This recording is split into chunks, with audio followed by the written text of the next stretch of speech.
Podcast episode number 6. I had the pleasure of interviewing Christina Brady, the CEO and co-founder of Luster, where we deep dive into empowering and scaling revenue success for GTM teams with AI. This podcast is sponsored by the GTM AI Academy, your go-to resource for learning how to leverage AI and go-to-market teams and individual roles. You can find this episode on Apple Podcasts, Spotify, YouTube, LinkedIn, and more. Welcome, everyone. I am so excited. I have Christina here with me. I am just pleased as punch to have you, my dear. We have been connecting. I've actually followed her for a while, and I convinced her with several gifts of random sorts to actually talk to me. So actually, I haven't. I actually got to send them to you still, so I will do that. But I appreciate you taking the time. Of course, it is my pleasure, my honor to spend time with you. I love it. Well, Christina has been most giving with me in the last few weeks, just talking to me about random stuff. And I've really appreciated her journey as a leader in the sales world. Now you're going into your own gig. So I'd love to start out with this, if you don't mind taking a quick second to talk about some of your history as a sales leader, some things you're doing now, and then where you're going into. Yeah, I've been bouncing around B2B, a little bit of B2C technology for the last 16 or so years. I got my starts in insurance sales, realized I was really good at selling, but didn't love what I was selling. And then a little company called Groupon was starting up in Chicago. And by the time I intersected with them, they had maybe 400 or 500 employees globally, and they were still launching markets and ramping up the sales team. And so I started there as an account executive, worked my way up into leadership, and then worked my way up to leading pilot teams. From there, I went over to a company called Glassdoor. I opened up the Chicago office and scaled that to about 400 people. And I was the head of global growth over there as well. So not only having a big revenue target, but also handling all of the customers, dotted line to CS, things like that. Before bouncing over to a company called Sales Assembly, where I first started as their president and then got moved up to their chief strategy officer. And that was a little bit of a different opportunity where I got to get in much earlier. So where Groupon is this gargantuan company that I was there when we scaled from maybe 20 million to 200 million, went public. Glassdoor scaled that team from 8 to 80 million, private acquisition. Sales Assembly was pre 1 million in revenue, still building out product, getting really scrappy, working with founders. And that was a ton of fun building out an enablement-based product and really starting to solve for those issues. And then I went over to a company called Speckit, also in the enablement technology space. I was their SVP of sales, rebuilding go-to-market for about a year there before I got the itch and I got the tap on the shoulder from a friend to explore being a CEO and co-founder of a venture-backed tech company that they were starting up. And it's in the enablement space and the learning space and solving, at least in my opinion, working with hundreds of companies as an advisor and speaker, solving an issue that just hadn't been solved really well yet. And I love solving problems. So for the last 2-3 months, I've been starting a tech company. And so that's my wild journey in this industry. Well, you also, I believe you're doing something with women in sales. You're one of the board members, right? Yes. So I am on the core team of Women in Sales, which is an incredible community to elevate women. And then I have a podcast as well. I'm the host of Taking the Lead. So I do probably too much, but. You and I sound very familiar because I have a lot to do. Well, I love the podcast, by the way. A big fan of the podcast. I'll put those in the show notes too so people can listen to it. It's a great podcast. And then all respect for women in sales. I grew up with 4 sisters. So 2 of them went into sales. They are monsters with sales. They taught me actually a lot about what I know. They're my older sisters. And so I have nothing but respect for the ladies in sales who just kill it. So I just appreciate your advocacy with that, which is awesome. So if I can, the company you have now is Luster.ai, Luster.ai. If someone goes there, they can see it, which is awesome. Tell me the scoop. What are you trying to accomplish here?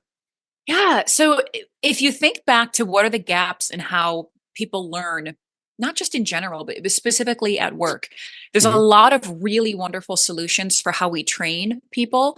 And there's a lot of really wonderful people and even solutions for how you coach.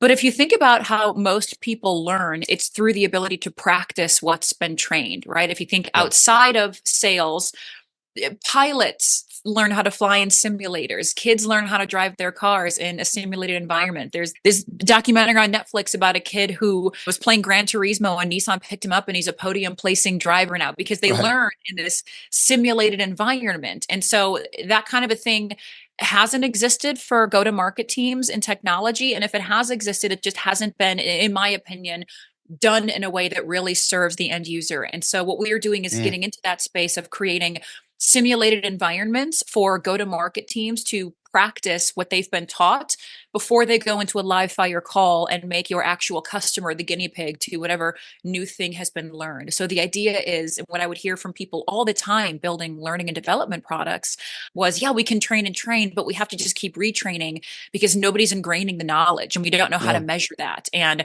our revenue isn't increasing and we're attriting people and there's a lot of frustration. And so there's this idea of like, stop retraining people. That's a waste of your time and start doing Right. and that's practice. So we are a product for practice. So think using conversational intelligence and AI to replicate customer conversations, sales process conversations, even skill drills, right? Picture getting in a Mhm. room and just getting fired with all of your top objections and then being able to practice overcoming Yep. them. Or to put it mildly, like have you ever gotten off of a sales call and then you're like, oh my God, if I could have done that all over again, like Right. here's what I would have done differently. But unfortunately, you can't call that customer back and be like, real quick, forget what just happened. Let's do it Let's start again. And over. let's start over and I'm going to be better, right? With this tool and this incredible technology that we're custom building, you can actually do that. So I was so excited to jump in and build this company. I love it. So I have seen, and we were talking about this before, I've seen a plethora of this type of tech on the market because this AI role play scenario type tech is everywhere. Like I don't know how many. Literally, I've seen. I All of had a the sudden. companies I mentioned, but yeah, it's just everywhere. Which a lot of them honestly are bolting on to some sort of open AI playground type of format. Are you using OpenAI, doing your own? Like, tell me a little bit more about the AI backend. So we're doing a large subset of custom build for a couple of reasons. And when I mean custom Cool. build, there's a couple different ways that you can build an AI product. You can use existing third-party technology, which is fine, and you can build on top Yeah. of that. But then you're tethered to whatever developments or enhancements or lack thereof that product may make. I'll give you an example of where that can go wrong is latency, right? When I talk to the Yeah. tool, how long it takes to hear me and then respond back in most cases isn't realistic. And it's because you don't fundamentally own or operate the technology that's powering that and tying it all Hmm. together. So for us, one, we want to make sure that the conversations that you're having feel relevant, feel specific, and feel like you're actually talking to a human being. And the second really big differentiator with Luster is it's led by go-to-market experts. It's led by people who have been in the end user seat and have led those end users. And I'm not a product person. I've never gone and built a product, Right. but I've trained over 5,000 AEs, CSMs, BDRs, and leaders in the last 16 years. And so I'm really building a product to serve that end user. And I'll give you another Mm. example of where that makes a difference, right? When you think of what a hard conversation, a hard sales conversation is like, there's a lot of Yeah. people out there who haven't had one or haven't had many that think, oh, well, difficulty comes with somebody who's maybe rude, right? But rudeness actually isn't that difficult. Like a rude prospect is at least talking to you and giving you their objections. Right. What's actually difficult if you ask salespeople is a prospect that isn't answering your questions, isn't That giving just you didn't say anything at all. You're like, that doesn't say hello. anything. They're Yeah. distracted. They're Yeah. gatekeeping. They're lying to you, right? They're not Yeah. making eye contact. Like when you think about actually selling, difficulty isn't what you think that it is. And so for us, we are looking at function over form. How do we actually serve the end user and really replicate what it's like to be a salesperson and then build the product from there versus build something that's really cool that doesn't necessarily help. And so that's not a comment on what anybody else is doing. It's just the way that we're going about it. What I've seen, I think, I'm thinking about from the learning side, right? When people learn stuff, when you experience an AI that takes that time, the latency behind it, it kind of jolts and gets you distracted, right? You're like a real time conversation is like quick. It's like answer a question, answer, it just goes. Yeah. Whereas with a lot of AI tools, there's that latency which takes 30 seconds. You're like, okay, Hello? and Yeah. then you There. just lose it. So I think that by itself is pretty powerful. Some AI tools are like audio only. Some are like an AI avatar plus audio. Are you going one of those ways, or which way are you going? So this kind of goes back to what does an actual selling experience look like? I've Yeah. seen some tools where you can make a cold call with a very realistic avatar, and that's neat. But who's Yeah. cold calling on Zoom? Like, who's cold calling somebody with a camera? It's actually a Right. gift to be able to see somebody's facial expression and mannerisms and like hands and how they move and how like Right. that actually is an advantage that you don't have at the top And of nice the. nails, by the way. Sorry, no, Surrounded. You have Thank nice you nails. so So much. if you It's, can't see, if you're listening on audio, she has nice nails. Sorry, tangent. Keep going. trying to keep it fancy. But so our product is going to actually mimic what the selling or even serving experience is like. So our Okay. product, where it makes sense to have audio only, is Mhm. going to have audio only because that's how you practice. You can't practice in an environment that isn't what we call perfect practice, which means Right. it's replicating enough to allow it to feel real. So where it makes sense to have that video element, we're absolutely going to have that. And we've partnered with a dev shop to build this product that is leading the industry in that level of technology. It's really Cool. exciting what you can do. Because the other Yeah. side of it is, and I draw attention a lot to, remember the movie The Polar Express? You ever Oh see yeah. them? Oh yeah. The movie terrifies me, right? Like the dead eyes, and all of the, right? Like, Right. and at that time, that was considered like revolutionary. And it's The like super tech. Yeah. it's a thing of nightmares for me, where it's like this very strange sort of like realistic, but not Right. enough. Yeah. And that's the other thing, right? Is your technology, to your point, Mhm. can't distract from That.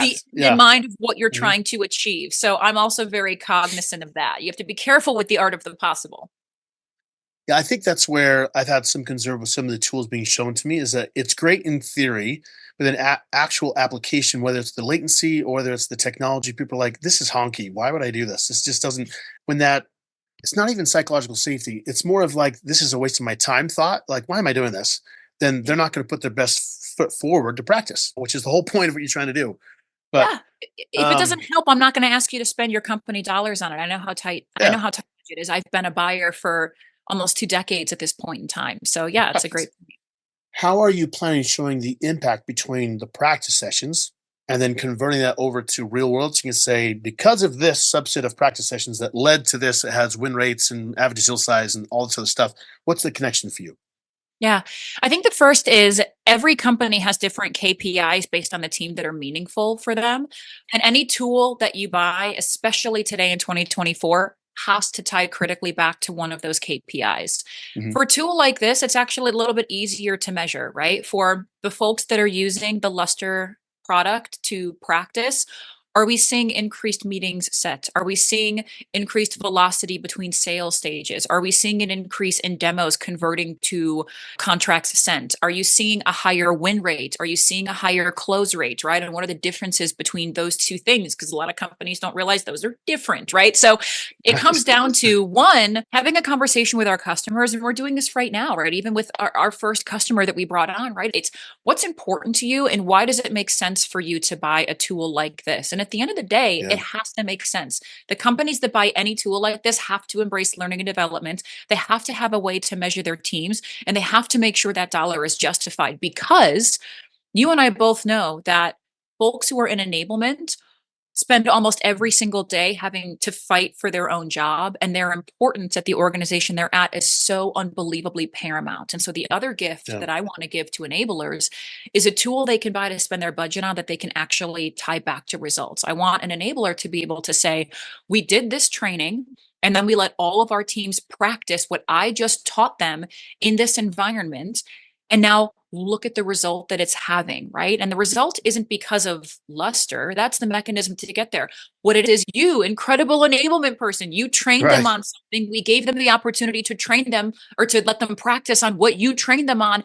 And now it's making a difference. Now it makes it easier for you to justify the time and makes your life a little bit easier. So it's just the way that we are framing it that is hopefully going to be so much more helpful to our buyers, our champions, and users.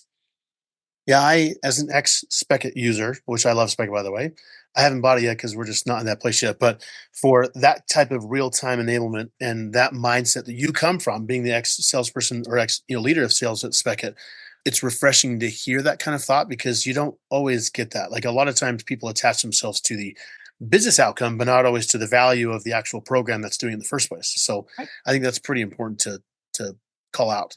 One question too I have is that I'm big on like competency models. Then you have like sales methodologies, and you have all the stuff that goes into making a good salesperson.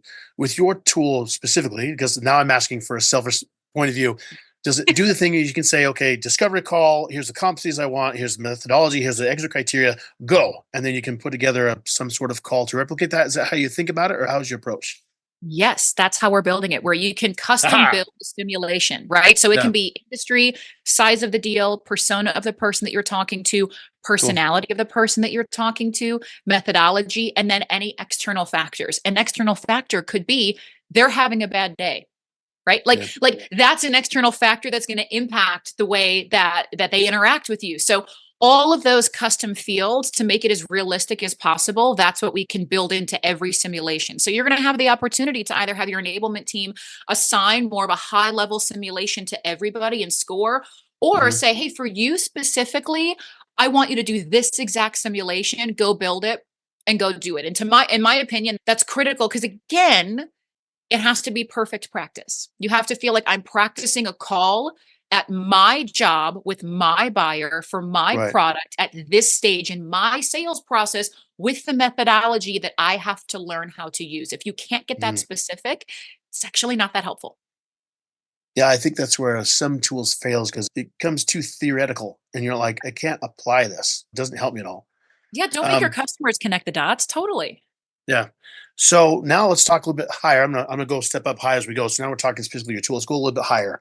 So Go high. talking about whether it's sales managers or enablement or whatever, let's just talk about the ecosystem of learning or enablement in general. How do you see people should shift their mindset when it comes to old school of like literally throw bodies at it so you can have enablement at it versus using AI tech to complement people to do that? Like, tell me what you're thinking around it because obviously you're in it, but I'd love to hear your thoughts. Yeah, I am a big believer in not utilizing AI with this idea of replacing people where I think we need people. And I fundamentally believe that the way people buy anything is changing, but it's really difficult to replace people. And so there's a lot of technology that's coming out that looks to replace a role or replicate a role. And in my opinion, using AI to make people stronger in a safe environment so that we can have better human interactions Mhm. and increase velocity that way, to me, that's the way to go about that. I have seen so many magical trainings and coaching sessions and ideas and brilliance come from experts in the field of enablement and learning and development, or even sales leadership, that I think would be dangerous to try to replicate or remove. You lose your secret sauce in doing that. And so Yeah. it's, how do we allow every person to be the best version of themselves based on their role? And anything that is conflicting with that, or creating friction or distraction or repetitiveness where it's not helpful, that's what has to be removed. And what I've heard from enablement people for the last 6 years is it's really difficult because we train on something, and then the minute people leave the room, they've already forgotten about it, right? There's this forgetting curve. The idea that Right. 87% of what an adult human being learns is forgotten within a week, Yeah. unless you have a way to reinforce. And today it's like there's just people with the same amount of time as everybody else. And so that reinforcement, like, it actually can't happen without the use of some extra tool. And so that, to me, like, that's a great place to deploy AI. Any area of that where it's we have to do this, we don't have the manpower or the time, and it's not replacing people, it's making them stronger. Can we look for a tool to help support that, right? Like a treadmill's job in helping Mhm. somebody learn how to run a marathon, right? Like that's the tool that's going to train you. It's not going to replace you. I think that's where I feel like some people need to make the shift is not thinking at it like a competitor, but more Right. of complementary or augmenting or whatever word you want to use it, but more of like a amplifier of what you already have. Because like when I go through it and train people on like ChatGPT, for example, like I always tell them, like technically speaking, you could get a pretty good output, but if you're not an expert in the topic, you have no idea if it's good or not, right? So you need that human element expertise to say this is a good training, or this is a good practice, or this is whatever, to make sure that's going to do what you're supposed to be doing. So I Yeah. love that thought. Moving forward, like I know, oh, I want to get your thoughts on some future stuff. Again, we go higher now. So AI in general, with both your company, let's talk about your company first. What do you see the changes are going to be happening over the next 1 to 2 years? Pretty quickly. What things you look forward to adding on or complementing your own product right now? Yeah. I, even thinking this idea high level, there's a lot of Yeah. mistrust in AI right now that exists just in Right. general. There's a lot of fear. There's a lot of mistrust. There's also a lot of really irresponsible deployment of product too soon. And I will give you an example. I decided when I first started this foray into learning about all things AI, being the fact that I'm the CEO of a company building this technology, right? I said, Right. let's pilot a little bit of what's out there. So I decided to do some AI headshots. And I was like, and Yeah. I paid for it. Like I was like, I'm not gonna, because it's not, you also can't really get a free one and then bash Yeah. the technology. It's like, okay, so I paid, I like $39, and the results, again, you want to talk about a thing of nightmares. It was just very Right. strange. I can share it with you. First of all, it made me platinum blonde, which I've been a redhead for the last like 20 years, and like Right. platinum blonde. And I had like this weird, like I had three hands, and I Yeah. got it, and I laughed, and I was like this is an example of why there is so much Yeah. mistrust, right? Hmm. And so I think over the course of the next couple of years, we're going to see so much of this technology. And we're going to see two things. We're going to see amazing, responsible deployments of this technology that really increase trust and Hmm. solve for a lot of security concerns. And on the same token, we're going to see a lot of irresponsible, fast, sloppy work done here that actually makes that worse. And so it's going to be a little bit of AI wars in terms of trying to stand out by building great technology. And so I Yeah. see there being this push and pull. And in general, like, look, the fact that I'm going to market with an AI conversationally intelligent practice platform, and there's others that are doing that as well, I Right. think that's a really good thing, right? Like that calls out the fact that this is an area that is destined to be improved upon. And that Hmm. excites me. It excites me when I see new AI companies coming out with incredible technology that solves problems. It's all going to be about who does it really well and who is serving the end user for whatever that is for. So I think the next couple of years are going to be, we're going to have some leaders that emerge, and then we're going to have others that are just slowing it down. Yeah. Interesting. So, in general, I love you talked about that mistrust thing. So let's double click into that for a second. Personal story first before we go into that. I did headshots too, and then I had a LinkedIn live I did last year where it showed like it gave me like this weird gray hair and it slimmed down my face. It looked like some weird boy band. I'm like, I haven't had hair for years. Where's this hair coming from? I mean, Judged. You're like, are you saying I should have hair? Like, what are I you saying what? here? I mean, yeah, I don't need hair, but yeah, it's just funny. But to that point, no matter what the AI tool is, there's a lot of people who have that hesitancy behind adopting AI tools because of what you just talked about. Like, how can I trust an AI tool to put someone into a simulation and really think it's going to go through a real time practice instead of going off the mark and training on some sort of methodology that has nothing to do with what we do, right? So Right. behind that, like, how do you help people understand or gain trust around AI in general for your both for your tech and AI in general? Yeah. I think the first thing is we're going to see a lot of products that launch before they should when they haven't had the user testing that they need. Right. Yeah, And we're seeing that a little bit already. What you're talking about there, this ability to like take an AI conversation bot and take it off course, right? It's a yeah, lack of fencing, right? It's how do you build the parameters into the technology and feed the model with the information that it needs to understand when it's going off track? Because AI today is built to pull information from everything and make it contextual and pull it in, which means hypothetically, you could throw the conversation way off track because of right. the fact that it's a machine, right? And so that then comes down to how do you code it? How do you feed the model? How do you fence it? A lot of that's going to be trial and error, right? Now, I am not willing to make my first 200 customers be the guinea pig Right. to that. And so very early on, one of the things that we're deploying is a very specific design partner program. And that's really common with AI companies and also a lot of companies where it's, if you want to do this responsibly, you bring on design partners where you let them know, like, hey, we think we fenced this the right way, but we're going to let your team go hog wild on this. Break it. Like, can you go in, break it? We're going to track everywhere that it breaks. We're going to fix it. And then we're going to let you do it again. We're going to keep doing that until we have a repeatable, scalable product that can be contextual and specific, but also doesn't do the things that we are talking about. That takes time. That takes discipline. That takes unbelievable experts in the field of AI, of which there are not Right. that many, Right. to do it Right. the right way. Hmm. So that's time, that's patience. But again, if your mission is to build a really cool product, love that for you.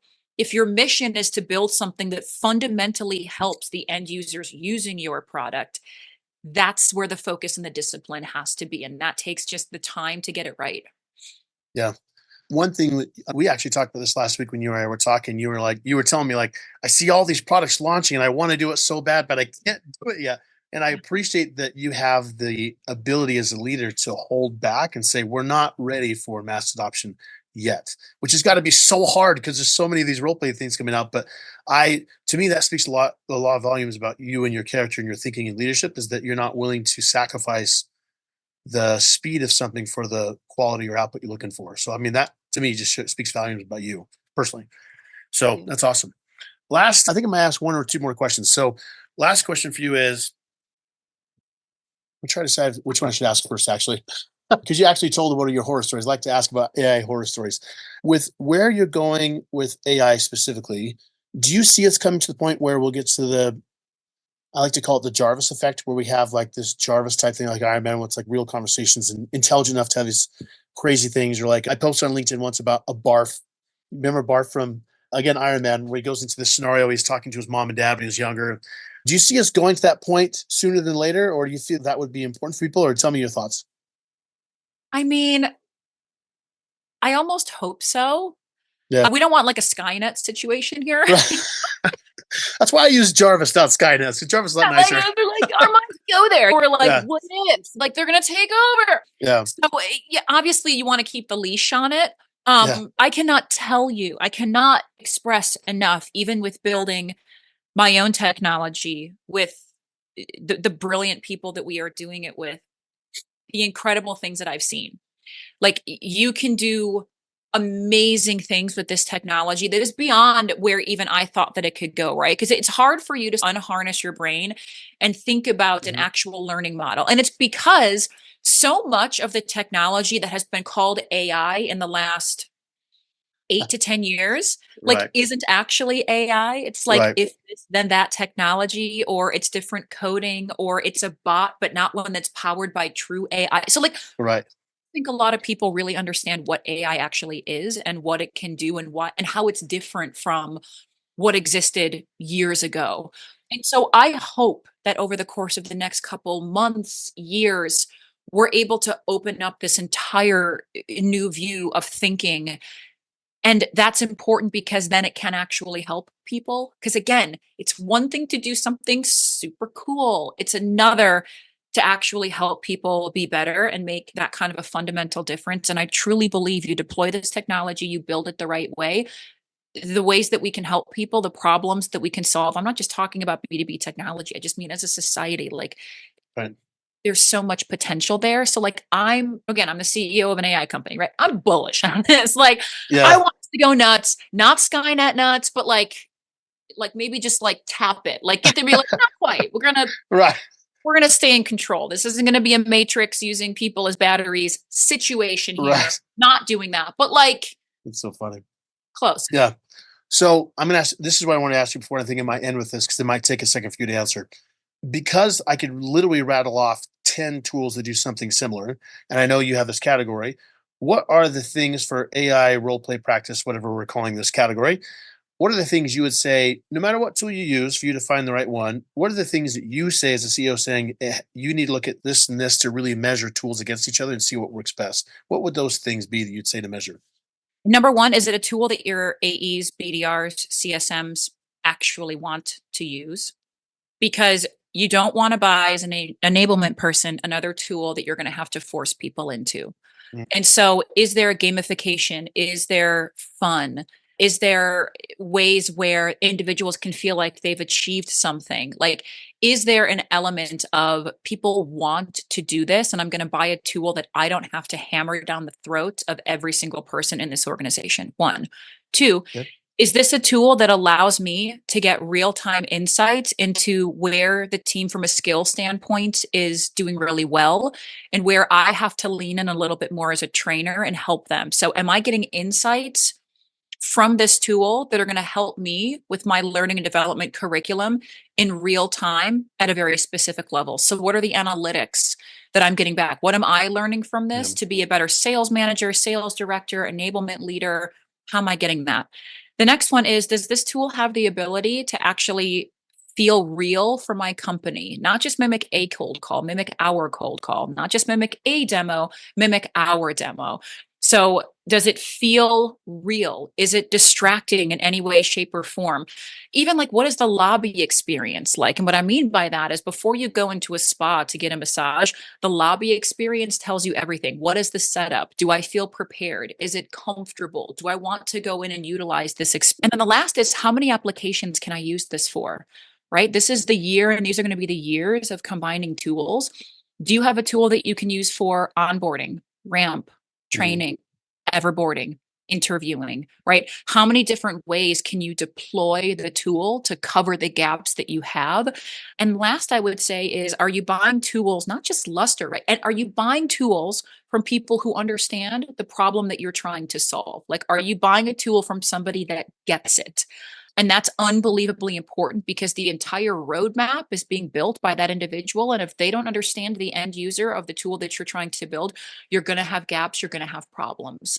I'd say those are the important thing. And the other thing I would say is try a lot of them out, right? Like, try as many tools as you can. Even if it's not my tool, pick the one that works for you. That's the most important thing, is buying a tool for longevity that can grow and scale with your business versus one that's great for right now. Yeah, and also add to that just the whole latency thing we talked about before. I think it's important. All these are perfect. I love all these. So you have the game fun, insights analytics, does it customize contextually to your team? Right. Is it distracting or not? Like the lobby experience or not? Applications. Are you talking more integrations? Like how many places can it be applied, or how many times it can be integrated into other tools? Both. Okay. Both, right? Pro- And like, because an example of that would be like, yes, this is going to be a really great tool to let, for example, like account executives practice a negotiation call. Yeah. But if you're hiring 30 AEs in the next 2 months, instead of having to do a custom role play with people, like, you can actually have them sell to your customer and then watch the score of how they do it before you hire them, right? So can you that use is awesome. I love that. right? So it's I mean, like all of it's awesome, but yeah. yeah, but like, and that's what I mean. It's like, how many different applications can you use this technology for to cover the gaps in your business and then help your people reprioritize their time where they are needed versus where they're forced to be? Yeah, I love that. This is really good. Because I've been asking the same questions. I've been trying to think, like, from an objective point of view, how would I measure all this gamut of tools out there? But this is a great list. You've mentioned some that I actually haven't thought about, which I love, which is why I asked the question. This is good. All right. So again, Luster.ai, so we can go to sign up. I'm really excited for your launch coming up. I know you're testing right now, but when's your official launch of the tool? So we are hopefully going to be launching the brand sometime in March, and then we are looking to launch the product in a couple of months. And we're also going to be taking on a subset of pilot customers where we're going to let them have the tool for 1 to 2 months and use it and just give us feedback on how it works. So if you're listening and Awesome. you want your team to get hands on the tool, come find me and we'll talk about it. I love it. Well, I'll be putting obviously your info in the Luster.ai into the show notes or into the LinkedIn or wherever you might be listening to this. You can go check it out. But Christina, love the conversation. Very grateful we're able to actually finally connect. I know we had to rearrange, but I'm grateful for your time. And I'm excited to say, because I'm definitely going to be testing this out myself. So I'm going to be excited. Love it. Thank you so much. Cool. Well, thank you, dear. And until everyone else, we'll see you on the next time and talk to you all later. Thanks for listening to the GTM AI Podcast. Please follow, subscribe, like, comment, and come back for more.